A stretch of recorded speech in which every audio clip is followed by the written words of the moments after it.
क्या चीज़ है, M note देखिएगा, ये एम नोट यही है ना, तो एम नोट क्या है जरा देखिएगा तो,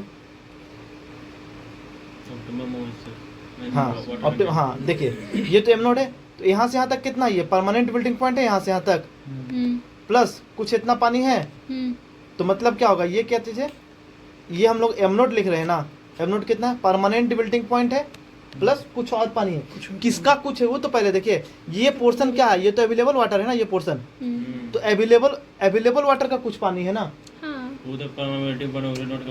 क्लियर बात है ना, क्या है, बस अभी ये बताइए, हम जो पूछ रहे हैं उस पे आइए, ठीक ना, हम क्या बोल रहे हैं कि ये पानी जो है किसका है, देखिए ये वाला पानी को देखिए, हाँ अवेलेबल वाटर को देखिए, हाँ ठीक है कैपिलरी सही बोल रहे हैं, लेकिन मेनली हम लोग तय करेंगे कि अवेलेबल वाटर, पौधा के लिए अवेलेबल वाटर क्या है, उसका कुछ परसेंट है, X% ऑफ अवेलेबल वाटर।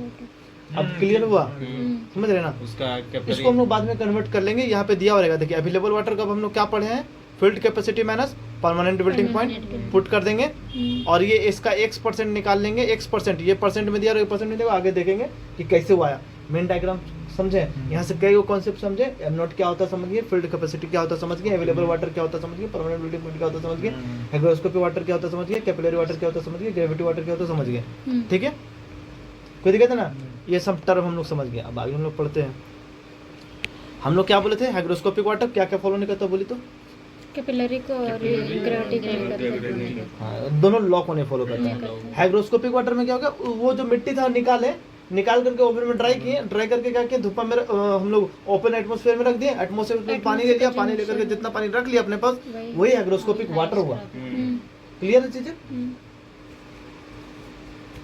आ जाइए अब धीरे धीरे हम लोग टर्म को देखते हैं। डब्ल्यू नोट हम लोग को पता है, ऑप्टिमम वाटर कंटेंट हम लोग कल ही पढ़े थे, क्या था डब्ल्यू नोट, कुछ इस तरीके से था ना, ऑप्टिमम वाटर कंटेंट, यहाँ पे जो वाटर कंटेंट है इसको हम लोग ऑप्टिमम वाटर कंटेंट कहते हैं, क्योंकि यहाँ पे पैदावार मैक्सिमम मिल रहा था, यील्ड मैक्सिमम मिल रहा था, और यहाँ पे वाटर कंटेंट देख रहे थे, कोई दिक्कत है यहाँ तक नहीं ना, बढ़िया बात है। देखिए ग्रेविटी वाटर देख लिए, कैपिलरी वाटर देख लिए, क्या होता है देख लिए है ना, GW that is the gravity water, this is the capillary water, hygroscopic water, field capacity क्या देखे हैं, देखिए तो हाइग्रोस्कोपिक वाटर, यहाँ देखिए hygroscopic water plus capillary water लिखे है ना, इधर देखिए hygroscopic water plus capillary water लिखे, वही बताए थे, इतना प्लस इतना हो गया। परमानेंट बिल्डिंग पॉइंट देख लिए क्या होता है, फिगर से समझ गए। अब आइए एक सैचुरेशन पॉइंट, नया नाम, तो सैचुरेशन पॉइंट क्या हुआ, पूरा यहाँ से लेके field capacity plus gravity water, मतलब हाँ सैचुरेशन पॉइंट क्या कहें, पूरा hygroscopic water plus capillary water plus gravity water, पूरा के सैचुरेशन लबालब है, मतलब पूरा भरा पड़ा है पानी, लेकिन ग्रेविटी वाटर तो रोल नहीं पा रहा। या फिर इसी को देखिए, इसी सैचुरेशन पॉइंट को हम लोग क्या नाम दिए, मैक्सिमम मॉइस्चर होल्डिंग कैपेसिटी, कितना मैक्सिमम मॉइस्चर होल्डिंग कैपेसिटी इसका नाम दिए, ठीक है, कोई दिक्कत नहीं ना। देखिए फील्ड कैपेसिटी इक्वल टू हम लोग क्या पढ़े, capillary water plus hygroscopic water लिखे, अवेलेबल वाटर क्या बोले, फील्ड कैपेसिटी माइनस परमानेंट, हाँ देखिए अवेलेबल वाटर का जो परसेंट, हाँ नहीं वो नहीं, अवेलेबल वाटर अभी बोल रहे हैं। देखिए फील्ड कैपेसिटी यहाँ से यहाँ तक फील्ड कैपेसिटी था, इतना हो गया फील्ड कैपेसिटी, और फील्ड कैपेसिटी में से इसको घटा दिए तो हो गया अवेलेबल वाटर, तो available water equal field capacity minus permanent building point, total water में जितना है उतना तुमको ये वाला घटा देना है, हाँ ठीक हो गया। आइए परमानेंट बिल्डिंग पॉइंट क्या हुआ, crop can't be able to withdraw water value it, इससे नीचे का पानी को नहीं खींच पाता है, वही इसका डेफिनेशन हो गया, वही बात अभी से बोल रहे हैं, ठीक है ये हो गया। अब आइए फील्ड कैपेसिटी को हम लोग फार्मूला में कैसे लिखते हैं समझिएगा, हम लोग उतना जैसे फील्ड कैपेसिटी बोल रहे हैं, एक्चुअली में क्या है फील्ड कैपेसिटी वो समझिएगा। फील्ड में जब आप देख रहे हैं तो मिट्टी में जो पानी है ना, उस पानी का वजन किसके रेस्पेक्ट में, इसके रेस्पेक्ट में देखते हैं। देखिए वेट ऑफ वाटर किसके रेस्पेक्ट में देख रहे हैं, वेट ऑफ सॉइल, जो मिट्टी है ना उस मिट्टी का वेट कितना है उसके संदर्भ में, मतलब पानी कितना है, पानी के अगर ज़्यादा पानी रहेगा फील्ड कैपेसिटी ज़्यादा हो जाएगा ना। एक ही मिट्टी लिए, एक में पानी कम है, तो जब ये पानी ही कम है तो ये भी वैल्यू कम गया फील्ड कैपेसिटी, समझ रहे बाबू अपना। अगर वेट ऑफ वाटर बढ़ जाएगा तो हाँ अगर पानी बढ़ा देंगे तो फील्ड कैपेसिटी बढ़ जाएगा, समझ रहे ना ये चीज समझे। तो अब हम लोग क्या बोलेंगे, फील्ड कैपेसिटी, अब देखिए सब यहाँ से फॉर्मूला डिराइव होगा, फील्ड कैपेसिटी इक्वल टू फिर क्या हो गया, weight of water equal to क्या होता है, unit weight multiply with weight of water, अब क्या लिखेगा ना, unit weight of water multiply with volume of water, लिखेगा डिवाइडेड बाय सॉइल का, ये जानते हैं कैसे लिखा रहा है? वेट इजकल टू क्या होता है? मास बाय वॉल्यूम, हाँ, total weight by mass by volume. W equal to mg होता है ना, मास इंटू ग्रेविटी। हाँ, अब इसको मतलब देखिए, इसका यूनिट होता है न्यूटन होता है ना, और वेट अगर आपको लिखना है तो आप इसको लिख सकते हैं यूनिट वेट। यूनिट वेट सुने हैं? Unit weight of the water कैसे लिखते हैं? वेट पर यूनिट वॉल्यूम लिखते हैं, ठीक है।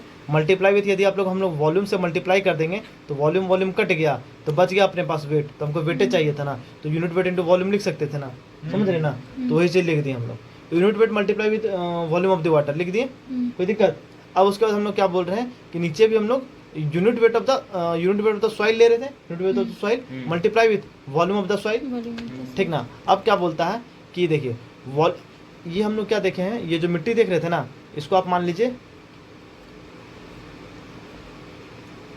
कुछ इस तरीका का, ये जो इसका एरिया हम लोग क्या ले लिए, 1/1 का एरिया ले लिए, 1 चौड़ाई, 1 विड्थ 1 चौड़ाई, लंबाई d डेप्थ मान लेते हैं मिट्टी का।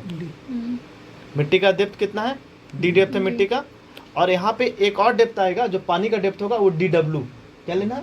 पानी का डेप्थ, मतलब पानी तो कुछ यहीं तक है ना, तो इसको हम लोग dw मान लिए हैं, अवेलेबल वाटर ये जो भी है, इसको डेप्थ ऑफ वाटर मान लिए हैं इसको, ठीक ना। कोई दिक्कत नहीं ना है? तो देखिए आइए, तो वॉल्यूम इक्वल टू क्या हो जाएगा? Volume of the soil equal to volume equal into the breadth into height होता है ना, या फिर एरिया इनटू हाइट लिख सकते हैं। इसका भी जो एरिया है वो दोनों तो सेम है, इनटू हाइट, तो एरिया कट गया, हाइट कितना था इसका? इसका हाइट dw बोले ना, पानी का हाइट कितना रहेगा? dw, वाटर से दिखाएंगे, और इसका हाइट क्या दिखाएंगे? मिट्टी का d से दिखाते हैं, ठीक ना। इस d को अलग नाम दिए, इस dw को नाम अलग दिए। देखते चलिए, ये एक फार्मूला ये देखिएगा, इससे चार फार्मूला निकल जाएगा, टॉपिक सिलेबस से टॉपिक ही खत्म हो जाएगा। वाटर इसका d, तो एरिया ये तो आपको गया, तो ऊपर बचेगा। हाँ देखिए ना, आइए आगे देखते हैं। Unit weight of water multiply with क्या हो गया? dw हो गया, divided by unit weight of the soil multiply with d depth हो गया, that is the field capacity. ये आप फील्ड कैपेसिटी का मेन फार्मूला निकाल लिया, ठीक ना। अब मान के चलिए हम लोग को dw निकालना था, डेप्थ मतलब dw क्या बोल रहे हैं वो पहले जान जाइए। देखिए dw क्या बोला हुआ है, depth of water stored in root zone depth, मतलब अपना जो पौधा है ना, कहाँ गया ये जो पौधा था, तो इस पौधा में कितना पानी मतलब देखिए, depth of water stored in root zone depth, root का जो जोन है, जितना दूर जड़ उसका फैला हुआ उतना में कितना पानी स्टोर है, मतलब कितना खींच रहा है, दैट इज द dw, वही उतना देर से पढ़ रहे हैं, depth of water in the root zone depth. हाँ, और ये d है, देखिएगा इसको कह रहे हैं रूट जोन डेप्थ, यही समझिए ना, यही तो बात है। रूट जोन का डेप्थ है ये रूट जो जड़ जो है, जितना अंदर जो मिट्टी में हम लोग देख रहे हैं, मिट्टी में जड़ रहेगा, तो जड़ में हम लोग पहले क्या बोले? Root zone. मिट्टी देखिए, नीचे तो मिट्टी लिए थे ना, नीचे मिट्टी के बेट लिए थे, तो मिट्टी में ही तो जड़ रहेगा ना, तो जो उसमें d डेप्थ लेंगे, किसका लेंगे? जड़ का लेंगे ना। अब उस जड़ कितना नीचे तक का पानी को ले रहा है? हो गया आपका dw। ऐसा रूट में कितना अवेलेबल वाटर है, हाँ, रूट कितना नीचे तक का पानी को ले रहा है, दैट इज द dw, उसका कैपेसिटी जो है। तो हम लोग dw इक्वल टू पहले क्या लिख दिए? वाटर कितना, समझ रहे हैं ना बात को? समझते चलिएगा, समझना ज्यादा इंपॉर्टेंट है। TW इक्वल टू क्या हो जाएगा? FC into YS divided by gamma देखिए, W। पहले हम लोग गामा S लिखते हैं ऊपर में, divided by gamma W, sequence याद रखना बहुत जरूरी है, मल्टीप्लाई विथ d हो गया, यही ना। और क्या गया? FC भी तो मल्टीप्लाई होगा, इंटू FC। हाँ FC हो गया, ठीक है। हाँ ठीक है, निकल जाएगा। तो d क्या है वो देख लिया हम लोग, एक मिनट रुकिए, परमानेंट बिल्डिंग पॉइंट घटा दिए, कोई दिक्कत है ना? हो गया। अब आगे देखिए, डेप्थ ऑफ अवेलेबल वाटर क्या हो गया? Field capacity minus permanent building point. अब हम लोग क्या देख रहे हैं? सिमिलरली देखिए, एक और आएगा, डेप्थ ऑफ, देखिए इसको हम लोग क्या कहते हैं? नेट इरिगेशन रिक्वायर्ड, ठीक ना। एक वॉल्यूम के टर्म में पढ़ते हैं, एक डेप्थ के टर्म में पढ़ता है, इन डेप्थ टर्म, ठीक ना। अभी हम लोग क्या पढ़ रहे थे? बोर नहीं लग रहे हैं? नहीं, बोर हो जाएगा तो कनेक्ट करेंगे, फिर इधर कैसे कनेक्ट होना है। आइए देखिए, हम लोग क्या देखे थे? हाइग्रोस्कोपिक, ये हाइग्रोस्कोपिक वाटर था, इधर कौन? ये बोलिए, ग्रेविटी यहाँ तक पहला पॉइंट। थोड़ा सा ऊपर ऑप्टिमम वाटर, ऑप्टिमम वन इतना इधर इधर का portion available water. Available water हो गया, जो कि फील्ड कैपेसिटी मैंने समथिंग हुआ, कोई दिक्कत नहीं ना यहाँ तक। अब आइए इसी को अवेलेबल वाटर हम लोग क्या बोलते हैं, डेप्थ ऑफ डी हो गया, ये वाला पोर्शन डी है depth of available water, depth of available. तो डेप्थ ऑफ अवेलेबल वाटर निकालने के लिए मतलब नीचे से परमानेंट बिल्डिंग पॉइंट घटाना पड़ता, तो वही चीज की हम लोग। अब देखिए हम लोग कहाँ गया, हाँ D I net irrigation required, मतलब इसके बाद यहाँ तक पहुंचते साथ हम लोग इरिगेशन करने की जरूरत था ना, किससे नीचे जाता तो मरने लगता ना। हाँ। एक पॉइंट देखिए परमानेंट बिल्डिंग पॉइंट तक पहुंचे तो मर गया पौधा, तो हम क्या कहें कुछ ऐसा एक डेप्थ मान लीजिए किससे नीचे हम जाने नहीं देंगे, पहले ही पानी दे देंगे। तो हम जब पानी दे रहे हैं तो डेप्थ ऑफ द इरिगेशन कर दे रहे हैं ना, उसको इरिगेट कर दे रहे हैं, सिंचाई कर रहे हैं, तो डेप्थ ऑफ द इरिगेशन भी हमको पता करना पड़ेगा।